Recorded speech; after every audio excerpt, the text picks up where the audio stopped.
പ്രസിദ്ധമായ ഉത്രാളിക്കാവ് പൂരം നാളെ. പാരമ്പര്യമായ ആചാരാനുഷ്ഠാനങ്ങളും രാജകീയ പ്രൗഢിയുടെയും മതസൗഹാർദ്ദത്തിന്റെയും സംഗമവേദിയായ ഉത്രാളിക്കാവ് പൂരത്തിലെ പ്രധാന പങ്കാളികൾ എങ്കക്കാട്, വടക്കാഞ്ചേരി, കുമരനെല്ലൂർ ദേശങ്ങളാണ്. ഉത്രാളിക്കാവ് ഭഗവതിയുടെ പിറന്നാളിന് ആഘോഷങ്ങളിൽ പങ്കെടുക്കാൻ വടക്കാഞ്ചേരി ശിവക്ഷേത്രത്തിലെ ഭഗവതി പോകുന്നതാണ് വടക്കാഞ്ചേരി ദേശവും പൂരവുമായുള്ള ഐതിഹ്യം. ഒരിക്കൽ കൊച്ചി രാജാവിന്റെ വിശ്രമസ്ഥലമായിരുന്ന ഇന്നത്തെ ബോയ്സ് സ്കൂളിന് അരികിലൂടെ വടക്കാഞ്ചേരി വിഭാഗം എഴുന്നള്ളിപ്പ് കടന്നു പോകുന്നതിന്റെ വാദിഘോഷങ്ങൾ കേട്ട് രാജാവ് അതെന്താണെന്ന് ആരായുകയും തുടർന്ന് രാജകോവിലകത്തിന്റെ അരികിലൂടെ പോകുന്ന പൂരത്തിന് രാജകീയ അകമ്പടിയായി 2 ഭടന്മാരെ നൽകുകയും ചെയ്തു. ഇന്നും സായുധരായ 2 പോലീസുകാർ പൂരത്തിന് അകമ്പടി സേവിക്കുന്നത് ഈ ഓർമ്മയുടെ ഭാഗമായാണ്.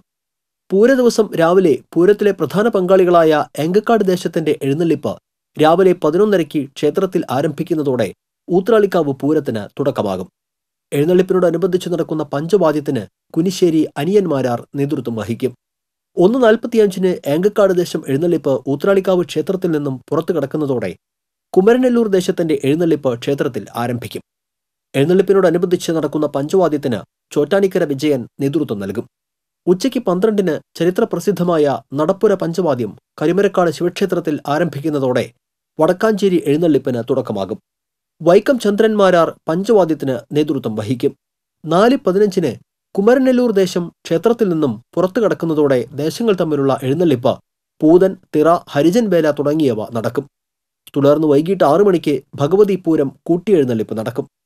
രാത്രി 7:30-ന് എങ്കക്കാട് ദേശം വെടിക്കെട്ടിന് തിരികൊളുത്തുന്നതോടെ പകൽ പൂരത്തിന് സമാപനമാകും. TCV വടക്കാഞ്ചേരി.